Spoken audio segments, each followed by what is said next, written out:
Welcome to the Growth Guys Podcast, presented by KinderReeseCoaching.com. This is the #1 podcast for real estate agents who are serious about growing their business. Get the strategies and tactics to grow your business fast while building the lifestyle you dream of. Now, sit back, buckle up, and get ready, because we're about to get real. The Growth Guys Podcast starts right now. Hey everybody, it's Jeff Kiani, and I'm excited to bring you another one of our Agent Spotlight interview episodes on the Growth Guys podcast. Every month we sit down multiple times with agents who are part of our Kinder Reese coaching program, and we just go over their story, how they got into real estate, what some of the struggles are that they encountered, what they're doing today that's working, what they're doing today that's not working. So we're always excited to sit down with these agents. They're some of our favorites, and they're definitely crushing it in their respective marketplace. So without any further ado, let's get started with today's Agent Spotlight episode featuring Team McCarthy in California. Welcome back to the Growth Guys Podcast. All right, so we're live, guys. Welcome everybody out there on the other side of the internet. I'm Jeff Kiani here with John Kitchens and our two special guests for today's Agent Spotlight interview, Steve and Kelly McCarthy, all the way from California. Yeah, what's up, everybody? Good morning. How are you guys? Good. Nice. Excited to be on. Thanks for having us. Yeah, we're excited to have you guys. Appreciate you guys taking the time and jumping on with us. Of course. Absolutely.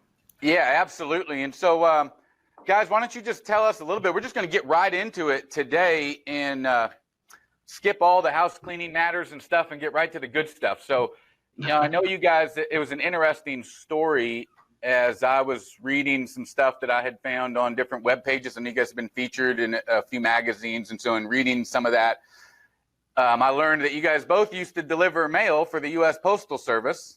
Yeah, that's right. Yep. I was better than her, a little bit faster, but yeah.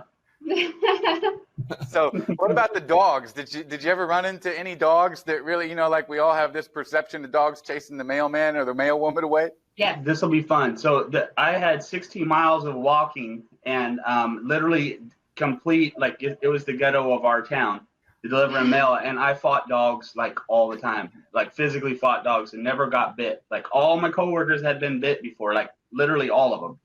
But I got bit by her dog. At home, my first dog bite. I got bit before. Yep. It's not fun.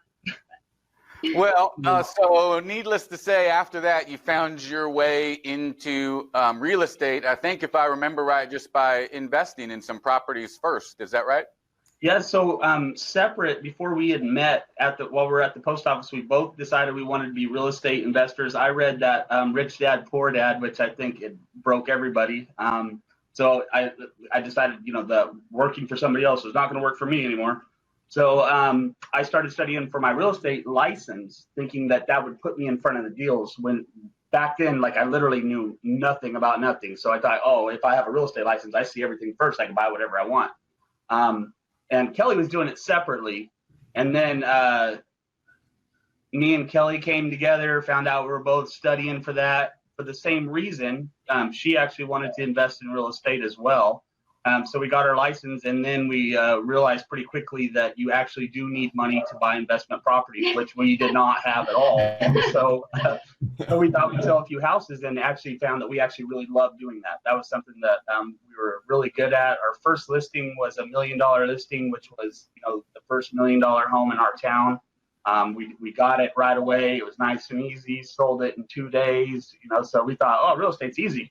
We'll just do this right here. You know what's supposed to be hard because it just started off so easy. You just don't know what you don't know, I guess, back then. Yep.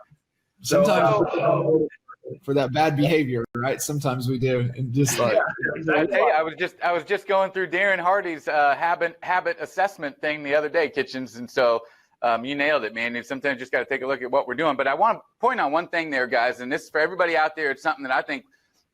And Kelly, you mentioned it. I can tell it's part of your philosophy because I heard the exact same words that you just verbalized in the articles and stuff and on your webpage and elsewhere. And that was that you didn't know that it was supposed to be hard. And, 25 years ago, I sat down at my first cubicle and I was given a list of telephone numbers and was told to just call it. Well, what about I just call it, right? And I can tell you to this day, the reason that I made any success from there on was because I didn't know it was supposed to be hard. I didn't know like all the stuff that I should complain about. I was just, somebody told me to do this and I would get X result, and I was naive and just did what they told me to do. And I actually got some results, as opposed to trying to figure out my own way or something like that. And I think, you guys probably did what everybody told you to do because you didn't know any better. And it sounds like that probably worked out well. Oh yes, I think that's what made the difference for us. Was we didn't know it was supposed to be hard. We didn't listen to anybody else. It was me and her out on our own, walking the streets every day while we're delivering mail, consuming content. Like all we did 10 hours a day, podcasts and stuff like that, listening to positive people. And we stayed away from the people in town, the water cooler agents, because we just didn't have time to be in the office all day because we had a job. So we were just listening to the people who knew what they were doing, and we're just like, you just do this and that. And that's what we didn't know. The market, like when we got in, the market wasn't great. We didn't know that. We just thought, oh, you just go do this and you sell houses. It's easy. And that's what we did. And we didn't know until later that, we got in at a bad time. We weren't supposed to be doing as good as we were. And everybody's like, who are these new people? Where did they come from? We got a lot of haters like really fast. We're like, why does everybody hate us? I love it. So I want to highlight a couple things there real quick, Jeff, in that hopefully everybody caught it, right? Was that plugging in and listening to only what they wanted to listen to and cutting out all the noise, but listening to it when they had no extra time, right? They're out, they're working, they're doing their thing, but they're listening. So, they're really consuming and taking advantage of that time. Whereas most people won't do that. Right. And so like we even talk about, Jeff, like, in our commutes here in Dallas, what are you listening to on that commute? Right. Are you taking advantage of that time that, we've got an hour commute, sometimes an hour and a half commute, and what are we listening to, right? What are we consuming that's helping us grow and get better? And then the other thing in that we always point out to anybody new getting into the market is that you've got to get out and know the market, right? You guys had an advantage. We had a big one. You knew the market, right? You knew the streets, you knew the homes, you knew the areas. So like you could really articulate that at a high level of what's going on in the market. And instinctively, you might not have been aware of that, but I want everybody to point that out, is that how important it is to get out into the market, know the streets. I always laugh about the story with my dad when we hired him in Lawton to do some courier work for us. And my dad had lived in the same town for over, 50 something years. And he came in and I said, hey, this is the Garmin days, right? And I said, hey, you got your Garmin with you? And he's like, I don't need that. I've lived here my whole life. I know where. Okay, you're going to learn today, Pops. And he should have been back like in 2 hours. He came back like 4.5 hours later. And I was like, what was that? He said, well, I'll make sure to take my Garmin with me next time. I was like, yeah. Can I touch on what that actually did for us though? Because you're right. And we didn't know at the time, of course, but when we sat down and the client, is talking about, hey, I used to live on such and such street with whatever. This one right here will say, you used to live at 12789 Wolf Trail right across the street from Mr. Joe Black, or whatever. And, at first they're like a little freaked out, but then they just assume that this one right here is the expert in the neighborhood and knows everything that's going on. And that played strong for us. It was completely creepy, and you could see a little bit of, our potential clients getting creeped out. But, talk about really knowing your neighborhood and who lost their husband recently and just sold down the street, and why that house sold for so much so fast. They were avoiding foreclosure. She knew it all, so it really helps to be the expert like that. And we were accidental experts because of the Postal Service. I love that. Accidental experts, but not accidental in your intention to go get knowledge, right? You weren't waiting for anybody. You intentionally went out to seek the knowledge, and then, in turn, you became the experts. And I think it's beyond just like, oh, I know my market, like the average home sales price, and here's kind of, no, it's like knowing the details, like the addresses, and remembering that conversation that I had 2 years ago with somebody so that I can build a story out of it. It's like way deep. I used to tell people, if you ask me right now where the next deals are coming from, I can tell you. I don't need, nothing drives me crazier than being in a meeting. So where's the next deal? Well, I don't know. I got to go look. And I mean, I eat, sleep, and breathe it. If there is anybody who is close to saying yes, I know their first name, their last name, their phone number by heart. I don't have to go to the computer and see where my next deal's coming from. I live in it. And so, you know, that's what I hear from what you guys are saying, is that you didn't just know the 30,000 foot view details. You knew it down to the curbside. And then when you're talking to somebody, you've got the context that like nobody else is going to have that conversation like Kelly was. Competitive advantage. It's a huge competitive advantage when you know the market, and sometimes getting into the market when nobody knows you is absolutely critical, right? We've shared that was Jay's secret to success when you're super young getting into the business. It's what he's got Braden doing right now, and it's just a great lesson. If you're brand new getting into the market, study the market, become a student of the market, because when how you're able to really gain some authority and some influence is being able to articulate what's going on in the market, and then the next step is how you can help them, save them some money with their investment if they're looking to buy, sell, invest, whatever within the market space. Absolutely. So it's a good start. I mean, we got some good stuff covered. We probably stop it right now and take my page. Just go get it down from the post office. Yeah. So, but let's back up for just a second, and since we've said all that, now let's just set the scene. So, I think it was 2013 when you guys got started. Is that right? Yeah. Yeah. 13, 14. No, we started. Well, we got our license in 2012, but we didn't actually start selling until 2013. Yeah. We went Good. So 5 years ago, not long. 5 years ago is all we're talking about. Mm-hmm. Right. Some 15,000 days or something like that. And then, so give everybody the context of where you're at. I mentioned you're in California, but give us the lay of the land and what it looks like in your market. Yeah, sure. It sounds like it's like Lawton, like kind of what Jay went through in the beginning. We sell about 2,000 homes a year. We're at, I don't know what you would probably know, around 60,000, 70,000 people. Yeah, it's a pretty small area. Just a bunch of small towns kind of grouped together is our MLS in our marketplace. We're just north of Sacramento, so Northern California, about 30, 40 minutes north of Sacramento. We have 1 month of inventory. Like just to give you guys a little bit, like expireds, we see like 3 pop up a day on the MLS, and 2 of them are pending. And that there's like maybe 1 to 5 a week that are actual expireds to deal with.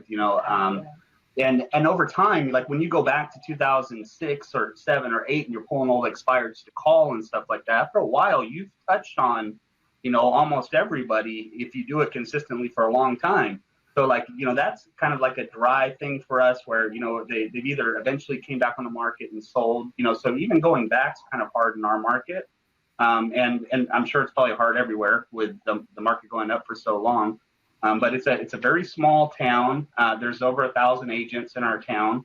Everybody knows somebody that's an agent. And then there's maybe, 20 agents that are pretty decent producers, maybe 30.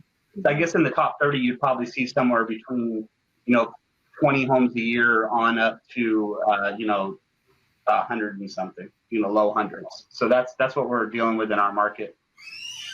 Let me ask you this. I want to touch on, and I'm glad that you brought up it being a tight market. There's not a lot of opportunities when we come to, expired campaigns and stuff. But first off, regardless of how many are there, did you guys prospect expireds?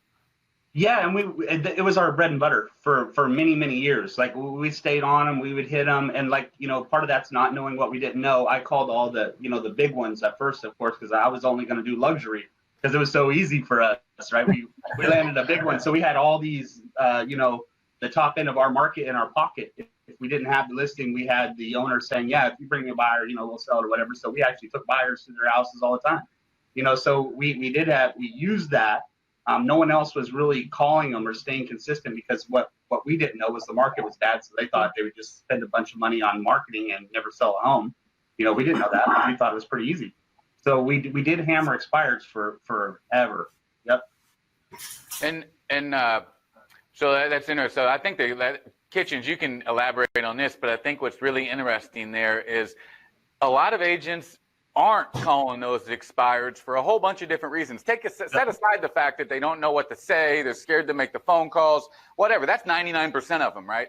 But then the rest they're not doing it because they think, well, there's not a lot, or everybody else is doing it, or whatever. And I know that there are people out there joining us today, and that will watch this later, that are in that situation where there's not a lot, so I don't even bother. I'll tell you, just from my own experience in this small market, it's so small that I know who else is calling them, because when I go through a list of 200 to 300, I'm seeing, oh, dang it, Rick got this one, and this one. Like, he beat me to that segment of the list. Yep. So like, you think everybody's calling them because we're supposed to, but there's very little people that are actually doing the work, which is good. It's an opportunity. Yeah, there's a lot of reasons, right, Jeff? And you hit on it right there a little bit. Was just the mindset, right? The scarcity and the fearfulness, and they won't do it without, and they just don't have the confidence to make the call, right? They don't have they don't even have the scripts. They've never even invested in themselves and the training. But even if they do, you got to catch them, right? It depends upon which season of the business they're in, right? And it also depends on they get to a point in this business thinking that they don't ever have to do that again, and then they won't do it. And so what we also experience and what we see is that if they do, they get a bunch of deals under contract, then they're focused on servicing and taking care of those deals. So they're not making calls during that time, and then all of a sudden, whoa, I ain't got nothing on the board. Oh, I better make those calls again. It's tough. It's tough. The key with success. Right. We talk about this. The number one success trigger out there is our habits. And are we staying consistent with our habits daily? Even if there's one a day coming up, we better be the first one calling them. Right. And so it's just building that habit muscle to where we're staying consistent. We're making those calls. That's how we get off this little revenue roller coaster, real estate roller coaster, whatever we want to call it. We're all familiar with it. We all know it. We've all experienced it. So what are we doing consistently every day that's boring, but we just know it's the right thing to do, and nobody else in the market's going to do it? I mean, you can be out consistent over somebody more consistent, and you'll win. You'll separate yourself just because they just won't do it. They won't follow up. If they do it, they won't follow up. And that's where you guys can get them. You can just be more consistent, build a better habit.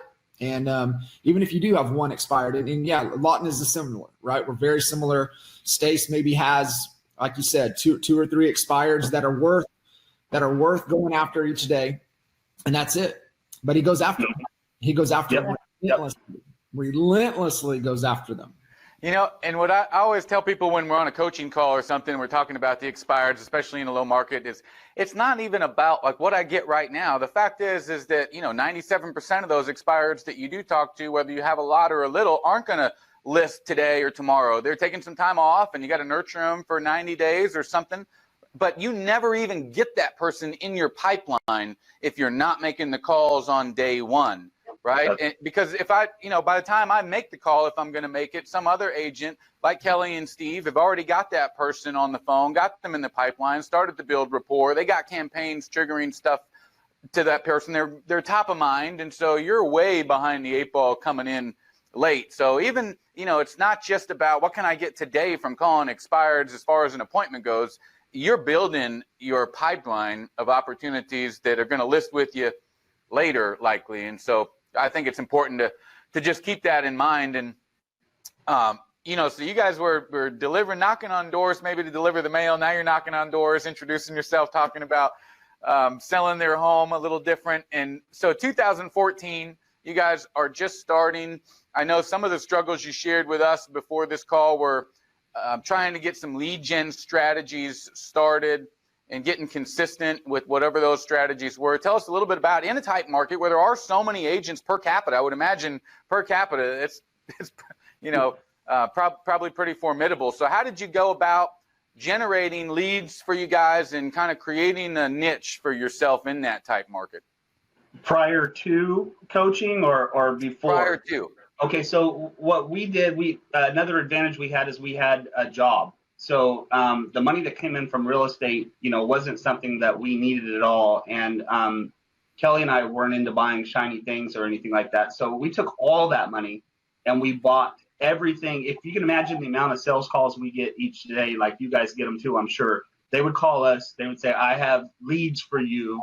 And we would say, where do we write the check to? So we bought everything and leads were flowing in. But the problem was is back then we didn't know what to do with them. If they didn't say, we didn't get them on the phone and they wanted to buy or sell today, that money was gone. Like there was no follow-up. We just didn't know what to do with all that stuff. So we had a ton of leads back then. We should have done way better than we did, but we just didn't know what to do with all that. Yeah, and the leads that were that we actually had that were good were the ones that we were actually producing ourselves. We didn't know. Yeah, it was all we just didn't know what we didn't know. So like the leads that were good were the ones we were going out and hustling for, and the leads that were bad were the ones that we were trying to buy. Because what we're listening to all day is these very successful people. Selling products. Yes, selling products and doing really well. And we didn't know that we weren't supposed to be that far ahead. Like, we were where we were at and it wasn't good enough for us because we weren't studying the people in our market that are just selling a few homes a year. We're studying these people that sell a ton of houses a year. So everything that we did wasn't ever good enough. Yeah. So even though we were doing really well for being new agents, we didn't feel like we were doing well enough. So because Jake was selling 500 homes and we're like selling 10. And we're like, we're doing great in our neighborhood, but look at Jay. So we would come home and be like, we suck. We just thought everybody that was putting in any kind of real effort they're selling 500 homes a year. So, and Kitchens, I want to get your thoughts on that, but go ahead. Give me your thoughts on that, Kitchens. So a couple of things that came to mind right there is not staying complacent, a continuous learner. And so I think that's another great lesson to take away is that, it's Jim Rohn, right? What's the percentage of income that you're allocating into yourself, right? Paying yourself, investing in yourself and making that investment. And that's what they did. And I think the other key there was that they did not come across desperate, right? So they are, like you said, had the revenue, had everything else coming in. Personally, they were fine. So they were able to take that investment. But when they're meeting with clients, they're coming across really trying to add value and help them accomplish, not coming across desperate. And I think that's a huge lesson for any agent out there, especially agents, especially when times get tough in the season of our business to where, we're fighting, hey, man, we really need to get this deal. But we have to be careful that our tonality and our body language does not come across that way, right, Jeff? You're the master of this when it comes to tonality and when we're talking to prospects and talking to potential clients, is that we've got to be careful because that's where that salesman stench will come out when we sound desperate, right? And then that tells, right? That doesn't attract. And so those were a couple key lessons right there that I heard when I was listening to what Steve and what Kelly were talking about. Yeah, I used to love when I had a whole bunch of, when things are good, core capital we talked about, before, but even when I was younger and just say when I had a pocket full of money, I could ask anybody for any deal in the world because I didn't care. Right. That's when if you can create that mindset, whether you got the money or not, you're unstoppable. Like, I don't care. Hey, Kitchens, you want to say yes or no, dude? I got another call. It's up to you, dude. And people will, I want it. Yeah, they will. It's so weird, right? You'd think that you would repel people, like Kitchen said, but people gravitate towards that as opposed to, come on, what can I do, Kitchens? What can I do to earn your business? Come on, I'll do anything. Come on, give me a chance. Yep. Like, that's just not going to get you anywhere. So anybody who's out there on the phone, try that. Do something. First of all, do something that's uncomfortable for you. Try something different. If that's different, then try that, and you'd be amazed at what works. And I want to go back to the leads. I think you made an interesting point, Kelly, about the leads. The leads you were paying for were the bad leads, and the leads that you already had were the good leads. And what that comes down to me is, leads is it's just a name and a number. That is it. You got nothing. You just have a name and a number. It's the relationship, right, that makes it an opportunity. And I think that your sphere, you had relationships, and you probably thought of them differently, and you really cultivated the relationships with that, as opposed to the paid leads. Sometimes we're just thinking about, I'm calling to convert. They're not in my sphere, so I'm not doing I'm not building that relationship. But I think that is, in what you've probably done, and we'll get into it, but now you take those leads that were coming in before and just being looked at as leads, and you're now probably putting those leads into campaigns and communicating with them in such a way that you start to create that relationship, which is really where the return comes from. Sure. Yeah. For sure. So you guys, just so we can round off 2014, what were your numbers in 2014, your first year in real estate? Our first year we did, I think, what did we do? 12? I think it was around there. But We did about 12 Yeah. deals our very first year. That was 2013. We were killing it. We know the numbers. You actually were killing it. I mean, back then, Kitchens, with the average agent was probably selling, 5 homes a year, probably not much different than today. Yeah, it's down to 4.5. In our area in 2013, that was actually pretty good. We didn't know that. We didn't feel like it was pretty good, but it was actually really good. Right. So, and then moving forward, so I'm really interested in, your listing side of your business. And by the way, if you were to give a number to the mix on buy versus sell, what percentage of your business is listings? About 75% is listings and 25 buyers. And it's weird because it's about the same for our sphere. It's about 75% of our business. So here's my question: is there's not a lot of listing opportunity. There's a whole bunch of agents all fighting for it. You're in a small market where, within 3 miles, who knows how many call to actions I see for real estate or whatever. So how do you manage to continue to build your listing business despite all those, competition and all those other factors? How do you separate yourself from all that? I think it's we're always looking for that opportunity where other people are always waiting for the phone to ring. We're always looking for the opportunity.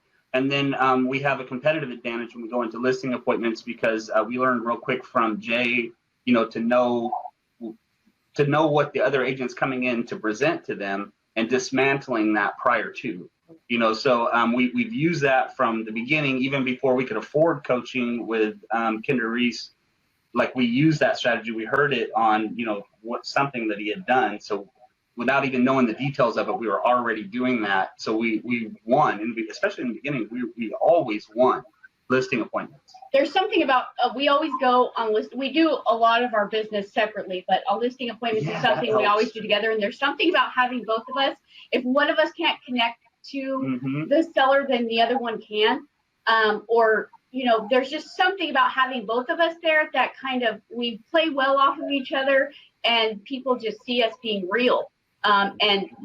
Just a married couple sitting down with them to sell their house. And I don't know, people like that. And we're intentional about that connection too. Like if we can find some Facebook or something and, not to be fake with the people, but if there's something that we see in the background or something, some way, or even walking to the house where we can grab, something to connect with them. Like we're really big on that. Like we walk to the house, we're not looking for, what repairs they have to do. We don't care because we don't have the listing yet. So what we really focus on is building that rapport with those people and connecting with them on a deeper level so that, we're that person that they want to work with.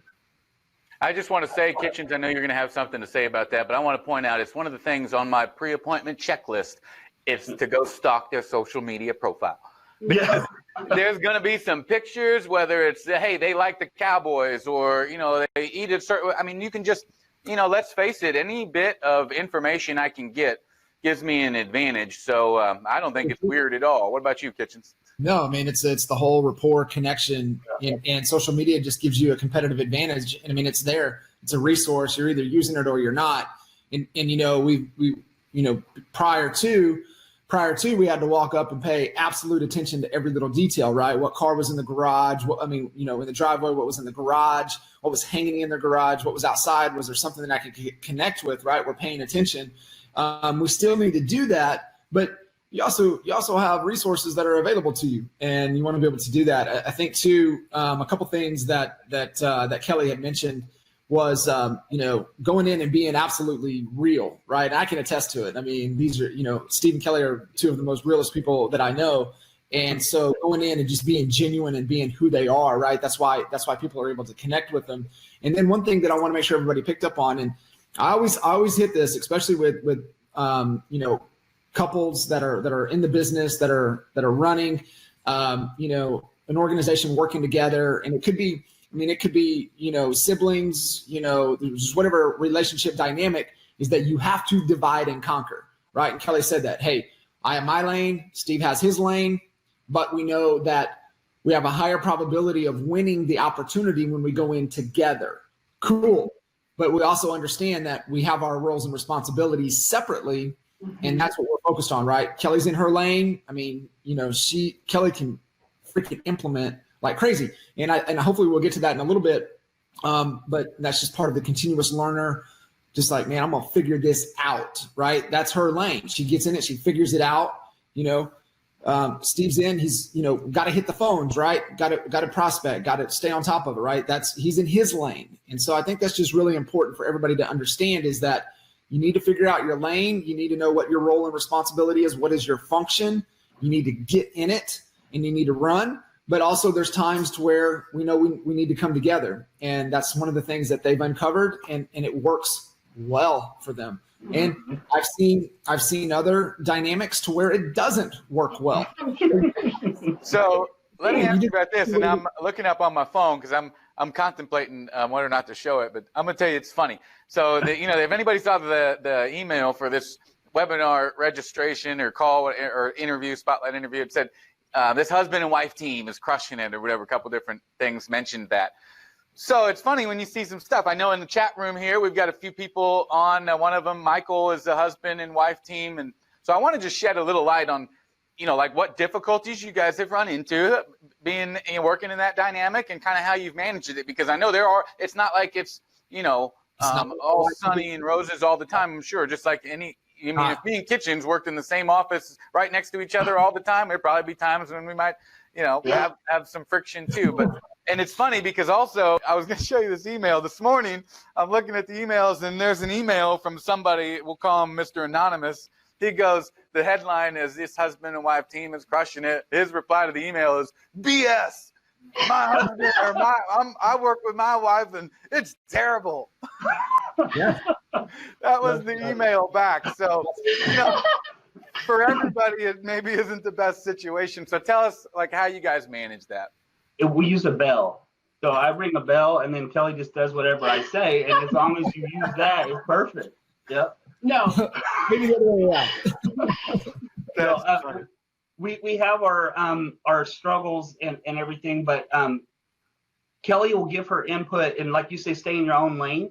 She'll give me input, and then I think it's, after a while you learn. At first you're defensive when you hear input from somebody, you take it, personal or whatever, but we slowly learned that, this is the one person that's got my back, that cares about, whether or not I'm successful. So, eventually you learn to take a second to let it hit you, and then really listen to what she had said, to me, and then find, is there, some truth in that? Is there an adjustment to make? Because, I respect her. She's one of the smartest people I know. So it's just getting, used to taking the criticism. And then, like John said, having real roles and responsibilities. Like when a 3-year-old starts screaming in the background, one of us got to jump up. It's ringing that bell. Yeah, ringing that bell. After we get off this, I'm probably going to have a bell stuck in the side of my head. But in coaching, it was something that came up, and John, I think it was you that was real clear with us. We have to decide who's wearing what hat. So we took that serious, and we did that. And why we're able to work so well when other people aren't, I don't really know.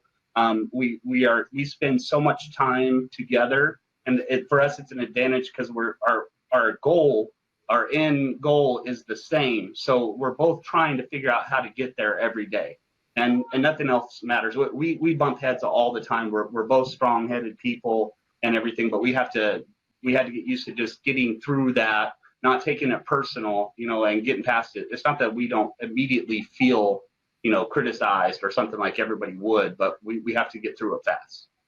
Man, it sounds like a team to me. What about you, Kitchens? Yeah, no, it's perfect. They nailed it, right? And the first step is getting clear on who's doing what, right? What is the roles and responsibilities? What are we going to cover? The other key thing that you have to there's two other critical components when you're working with your spouse. One is that you always have to assume positive intent.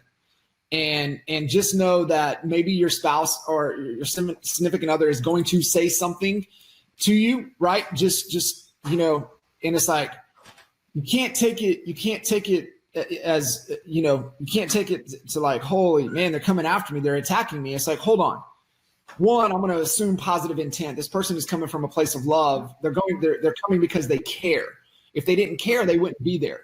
So what is the intent, and what are they trying to say, and how can we communicate better, right? So this is what another thing that we always stress and talk with Stephen Kelly about this as well, is that you have to have structured communication. Just because you're together every day doesn't mean you're communicating. So you have to have structured communication to where you're really sitting down and you're dissecting pieces of your business. And so that's what, our impact zone meetings. So we're having our meetings, and within our meetings, we're clear on what the objective is for that meeting, and we're communicating through those touch points, and not just leaving it up to chance, not leave it in passing, because I promise you, you're not communicating the way you need to communicate to move the business forward.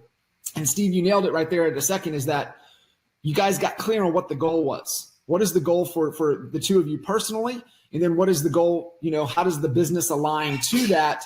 And then how can we work day in and day out to get to the goal, right? And that's why we're just assuming positive intent when they're making a statement. And those are just some things, man. You have to focus on how we can communicate better to really alleviate any of the potential issues that can arise with somebody that you're with 24/7.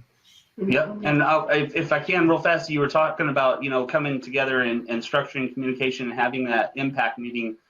For us, we have 6 kids, 4 of them still in the house. Like, there's a lot of chaos going on and stuff. We will actually go get a hotel room in our own town and stay there just to work on goal planning or whatever it is, just to create that space for us to actually do that. That's awesome. That will help somebody out there that's a married couple or a partnership or whatever. If you can create a space to just get away and really focus on nothing other than the process you're trying to create or the goal or whatever it is. I mean, getting together like that out of your regular space is just amazing. What are some other points for you guys that you can share that have really worked well from a communication? I know, Steve, you shared. Kelly, what are some really of the good dynamics? Because this happens a lot, right? I mean, there's a lot of married couples that, they think it'd be a great idea to get into business together, and then, it doesn't always end well. So, like, what are some of the good things from your perspective that really helps you guys to thrive in the business going, in the juggle of the family and everything? Like Steve said, number one is just remembering that you're a team. You're like you have the same goals, like he was saying. That's important. And just being lenient on things. There used to be a time where I'd be afraid, we're supposed to help hold each other accountable. And John, he goes, that's your fault. He makes us do that a lot. Well, I used to be like, Steve, did you make your calls yesterday? You know what I mean? Like, he would get really mad at me if I was holding him accountable. He did not want anything to do with me questioning him on his, in his avenue about what he'd done. Mm-hmm. But John, he's constantly saying, you need to make sure Steve's on it, because you guys are a team and somebody's got to hold him accountable for doing that, or, he's just not going to do it. So now we're at a place where I can, without hiding, I can be like, did you get your calls done? How did that go? And I think it might have been my approach or something. I'm just not that warm and fuzzy person, but he takes it as I'm trying to help him get there instead of me questioning, what he's doing. You just kind of got to change your approach on things and come in a loving way and remind him that, you're doing your stuff. You can be questioned. I can be questioned on my stuff as well. And I'm not going to take that, to offense. And so it's just the way you approach things and remembering that you guys are doing it together, because we get it a lot. We have a lot of people that come to us and be like, how do you do that? I would strangle my wife or my husband if I work with them. So, we get it. but it works for us. And the flip side to change your approach too is on the receiving end. Like you're already feeling guilty because you didn't create the time to get the calls done or whatever that commitment was, and then you got to be real careful. Like originally, like she was saying, I would take it out on them. Why are you jumping on me? You know, that whatever. But it's realizing that she's doing her job. She's the one that's actually caring about what's happening right now, not you if you're coming from a defensive space. So you got to take it. Yep. She's you know, I think that's the key. Like, we know it's our issue. It's my issue. You know, exactly. It's your issue, Steve. Like, I know I didn't make the calls and I'm already dealing with it. Like, but it's easy for me to deal with it internally. Like, if I have to see a 0 on the board, or if I have to hear Kelly come in and ask me about my calls, that's different. That's the outside world telling me what I didn't do. And that's much harder to live with than me. But I'm already struggling because I know, right? So it's like, if I didn't know that I messed up, it wouldn't be as bad when the world tells me I messed up. But I'm trying to hide the fact. I'm already feeling guilty for it. And then when the outside world tells me, it's like, oh, you know my secret. Now I'm really mad. Yep. Yeah. Yep. So those are some really good points. And a couple people here in the chat room asked a couple questions. So I know Michael is he's in a small town in Pensacola, and it's a husband and wife team. Him and his wife are just starting out. And his questions were, what do you guys do from a branding and marketing standpoint in your area that really works? And I don't want to get too many questions at one time, so let's just try to answer that one for Michael. As far as branding and marketing in your area, obviously being small, what works best for you to get the best response, penetration into your market? So for us, I would say, like, first of all, branding was something that was out the gate focus for us. It was somebody that we listened to while we were at the post office, gave us, you know, the importance of that. So it sank in with us. So all of our pictures and everything have always been designed to be able to move brokerages or whatever it is and still have a consistent look. And then I say that, like, we constantly run, like, even though there's no ROI, so to say, on branding, we will spend money on branding through, you know, social media. You know, we've been in local magazines, or we've been on Comcast TV. You know, I wouldn't recommend some of those things, by the way. But, you know, it was that important to us that we spent a lot of money up front, you know, making sure that everybody's seeing our face, our name, and our message, which, you know, keeping that in front. We even created some of those, like, fake billboards and stuff and ran those. And we have people tell us that they've seen it. You know, we're like, well, that's pretty amazing. Social media is huge for us. We have people, because we're in such a small town, it's like everybody knows each other. So, you know, most people know us and they just say, you know, we see you guys are doing so well and we see you guys everywhere. But what they're seeing is just our, you know, we're keeping up on our branding and social media, our souls, videos. Videos, things like that. And people are like, we see you guys everywhere. We see your signs all around town. We are very strategic in, like, we will work really hard to get a listing. I mean, we work really hard on all of our listings, but if we know it's a listing where it sits on a main street in town, we will fight tooth and nail for that, because it's important to have your sign hanging on a street where people are seeing it all the time. You know, we had one right next to the mall in our town, and that was huge for us. We actually sold it twice. So we got to hang our sign there twice. We sold it for the first owner and then the second owner. So that was huge. So we really fight for those listings where it's going to get a lot of traffic, because our town is so small. We have to do, you know, think about those things. And I just want to say, anybody who's on, go check out their Facebook page. I stalked your Facebook page last night. And you guys I can tell you that there was a post like almost every day. I remember from the 27th of February to today, there was almost a post every day.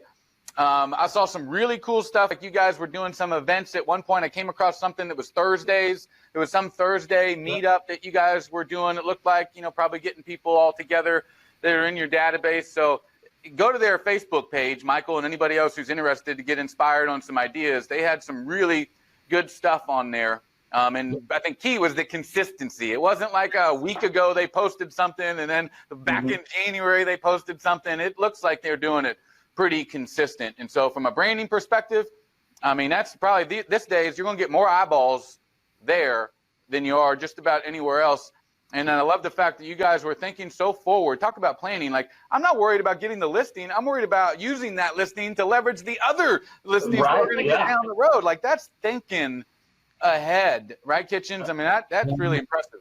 It's critical, right? To become that dominant force in the market, right? You've got to, how can you leverage anything, every little thing that you're doing, how can you maximize it? And a couple things there, this will help Michael, is that what Steve had said was, the consistent look, Steve and Kelly are the brand, right?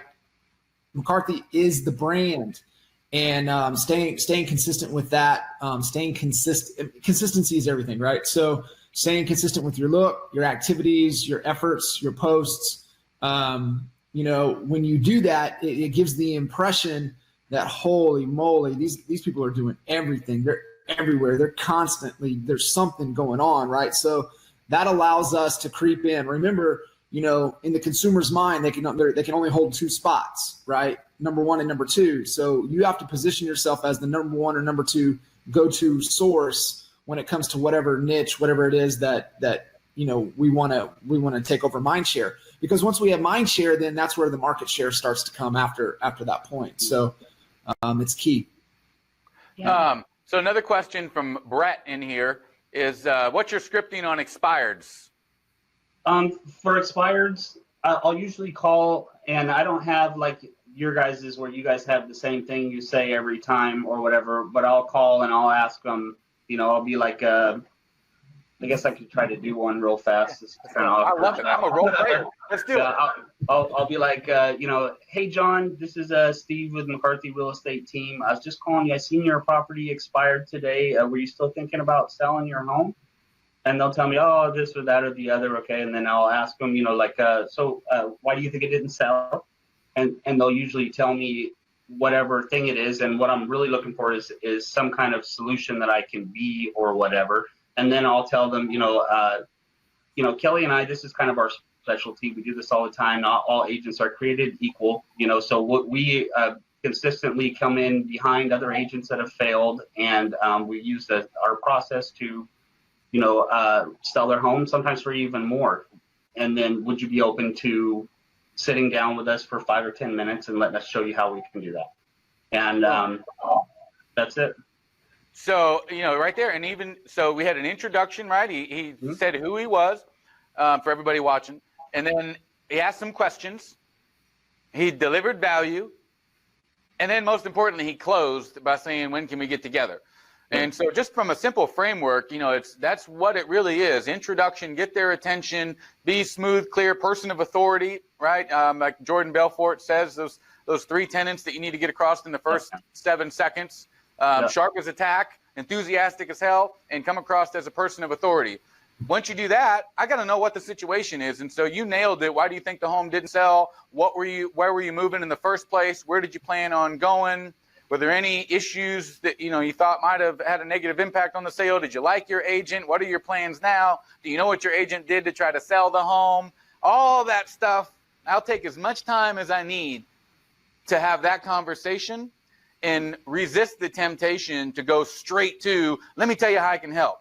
I want to get a full understanding of their situations, their wants, needs, and desire. And then I can position myself to solve whatever maybe some of those key problems are, and then go for the close. And so, Brett, that's kind of the framework. And, we can get you a script. We have our expert advisor scripts. All of our coaching clients obviously get access to all that. But that's kind of the framework. You could really help them in that area, Jeff. And for me, I'll just tell you what's going through my head when I'm on the phone with an expired is I'm trying to get them to talk and let me know what their problems are so that I can find some way to be the solution for it.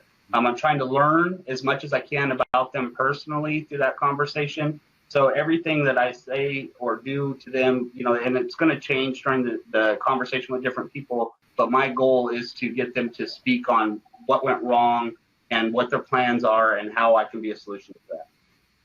That's good, man. It's not, everybody, it's not, I'm going to tell them how great I am, and I'm going to sell. Yeah. No. All right. It may be another in a different world, a different thing that might work, but not here. And the last question that we have here is Stephen. This is a good one. So how do you guys manage the personal life with children and still manage the sales and the administration process? And do you have assistants that help you handle paperwork and stuff like that? We don't. We have a TC that we use for transactions and stuff like that, but we don't have an assistant, even though we probably should at this point. And there's a lot of chaos. My 3-year-old son has an office within our office. You know, he travels to a lot of places, so we try to make it, you know, like to us, it's not so much work like a normal job would be. We enjoy what we do. We try to take the kids with us where we can. Take the kids with us a lot. And so if we're going to a listing appointment 40 minutes away, we try to find a nice place to have, you know, dinner together in that area. And it might be 9 o'clock. We have our Sometimes they have, yep. And like we were in another town yesterday or the day before, but there's a big park there. So she planned out a day at the park or whatever around listing a house, you know. So we try to bring the two together as much as we can. We do have date night, you know, that, and thank you, John, for that. We don't always hit it, but we do try to. It's fun when it comes up in our calendar on our phone and we're not at our date night and we're working, and then I just give them the look. Yeah. but we do try to get our alone time once a week too. We don't always hit it, but we do try it. The other thing is we love to travel, but we travel so much with like NAEA and going to the EXP events and stuff that it's mostly work events. But what we do is we take the kids. So we plan our family vacations around our real estate events, and then we just stay a couple of days after or go a couple of days early and just have, like we did that when we went to the Bahamas Mastermind. I mean, we brought all the kids. So there was all, you know, the 4 at home and us, and we, you know, they hung out at the hotel while we went to the Mastermind, but then afterwards it was all play and we stayed later. And so we do that. We're going to do that in June when we go to the EXP shareholders. We'll take them to Disney World while we're in Florida. So we try to kids travel mix so them much a lot. that they fight over who has to go to the Bahamas. And I got a 3-year-old that'll be like, where do you want to go to lunch today, son? You get a pick. He'll say Mexico. You know, like it's kind of sad a little bit that they have to be so involved with our business, but we also have, you know, kids that, you know, that they don't really want to go to college. They want to be in real estate. They want to, you know, be involved with it. They see the good and the bad. Like my parents, you know, there was never a problem, and mom and dad, if you watched this, sorry, but there was never a problem. You know, they worked. They never told us about struggles or bills or anything like that. Where, you know, our kids, we don't know how it's going to work out, but they see that, you know, if you don't do the work, there's no money. So you have to, you know, that they're learning as we learn, you know, that life's real, and you know, I don't know. I mean, it's different. It's not easy for sure, but we love it, and our kids are around us all the time. Yeah. Well, you know, you guys are setting a good example with the communication. I mean, there's nothing harder than to communicate effectively in a work environment, let alone being, you know, a married couple as well and having that other layer involved. So if you can communicate through all that, man, it's a really good example, I think, that you're setting for anybody around you, whether it's your children or it's a team member. A good example. And I know we're getting Kitchens. I know we're getting here close to the end of the call and you've got to jump, but I want you guys to just to sum it all up. Let me ask you 3 kind of lightning round questions. So let's give everybody the picture of where we're at today. So remember in 2013 or whatever, we did 12 deals. So what did we finish 2017 at? Well, we have a team now. Our personal production was 64 transactions. 65. 65. 2018. Yeah. So, and then, you know, we have a team. Things are pretty good. Our market right now, we're struggling in our own market with the listing side. We're very buyer heavy right now. So it's not normal for us. Weird, but in those struggles, like we found time to really go back into, you know, the back office, and Kelly has become a master of lead gen and bots and all this stuff that I don't understand, which has been amazing for our business, you know. So I think we're in a pretty good place. So what's the goal for this year? We want to do 100 by ourselves this year. Yeah. And 162 for our team. We have 5 on our team. Yep. All brand new. This is the first year where we've had, you know, team members and stuff. Well, we had one team. So it'll be an exciting year, and I know you'll be helping them along the way. Kitchens, they've been. Yep. How long have you guys been coaching with Kitchens? At least two 2.5 years. 2.5 years, something like that. Yep. Wow. And what's the biggest game changer for anybody watching right now? What's been the biggest game changer for you and your business that you would say, man, you got to do this? Oh, well, first, okay, get a coach. Like hands down, get a coach. Like what? Like this is going to sound fake, but the very first day, I told you we spent all that money in the beginning. The very first day we got a coach, he says like, okay, well, where's the money going? Simple stuff that, we know now and we manage now, but we didn't at the time. Where's the money going and where are we making our money? Like we didn't know that stuff. We had to go through everything that we're spending money on. We saved $32,000 the very first call just by cutting out all the stuff that wasn't working. For the year. So having somebody there to keep you accountable, and that's already been through all the struggles. And John's such a high level, like he's John has helped us so much. He knows everything that we're going to face, so he can help steer us, in the right way. And we save so much time and energy, just knowing what to do next. Like if I have a problem, I have somebody I can go to that has already helped other people through that. So that the biggest game changer by far has been, having somebody in our corner to help guide us. And until we could afford to have a coach or thought that we really needed a coach, we were modeling other successful people. So, if you can kind of get out of your own world and see who you want to be like, because we had to get out of our area to be who we wanted to be. It was not somebody we could find here. So, getting out of your own world and mimicking people who are where you want to be until you can get a coach. I mean, it's important to just kind of not do what the people that you're surrounded by are doing if they're not where you want to be. It's easy to not do what you're supposed to do until, it's Monday night, Tuesday morning, you got to call with your coach. You don't want to tell somebody, hey, I didn't do the simple stuff that I was supposed to do, and you can't say, oh, well, I've got this great excuse. Because that man's busier than you are, so it really helps. So thank you, John, for everything you do for us. I appreciate you guys. Well, we want to thank you both for taking time out of your busy day and taking some time away from your family there to join us today. And you guys are crushing it. We will have another one of these soon and stay along with you guys on the journey and see how we finish this year out. I'm sure you do well, and Kitchens will be a part of that. Kitchens, any final words before we say goodbye to everybody?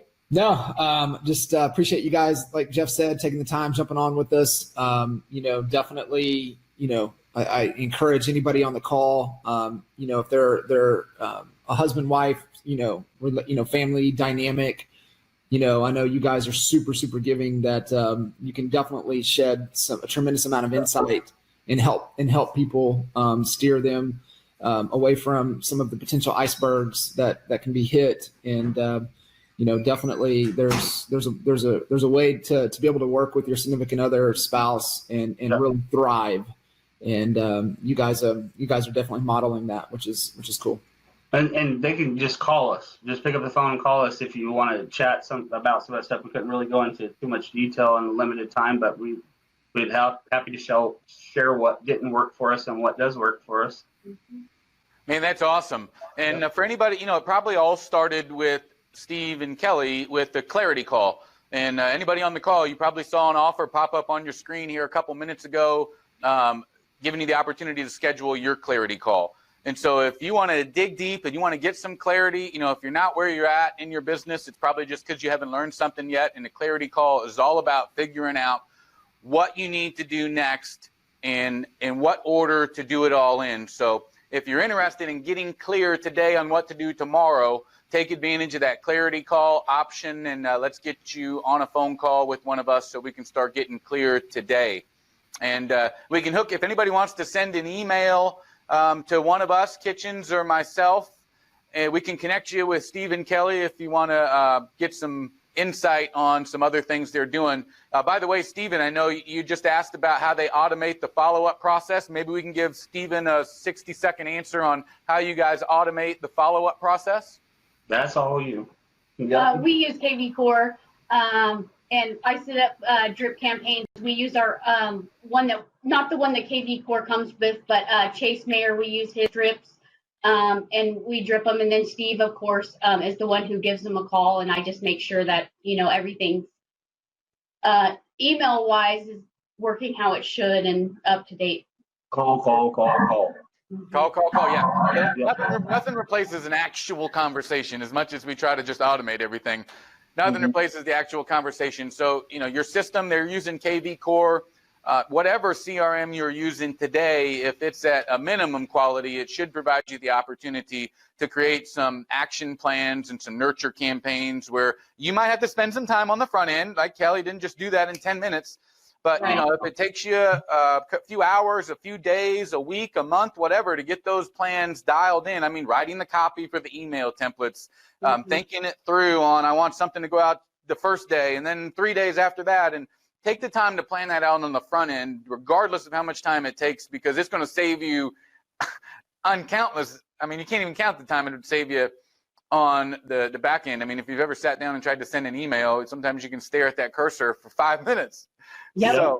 And people come back to us from those drip campaigns they feel like they're already connected to us. They think they've been talking to us. We have to try to figure out who they are. Yeah, so they're very powerful.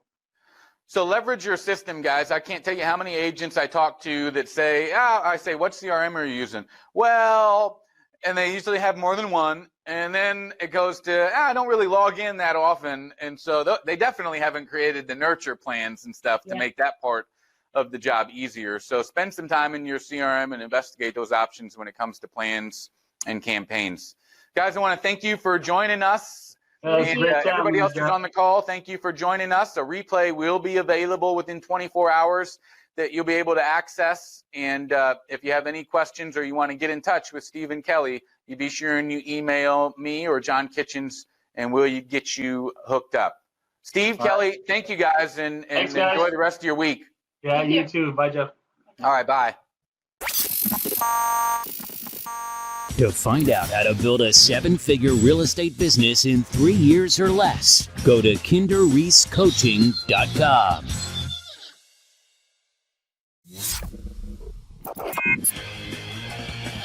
You've been listening to the Growth Guys Podcast. If you want us to help you grow your real estate business, go to kinderreescoaching.com. And don't forget to subscribe to the Growth Guys Podcast on iTunes, SoundCloud, Stitcher, or wherever you get your podcast fix to get new, fresh weekly episodes. Catch you next time on the Growth Guys Podcast.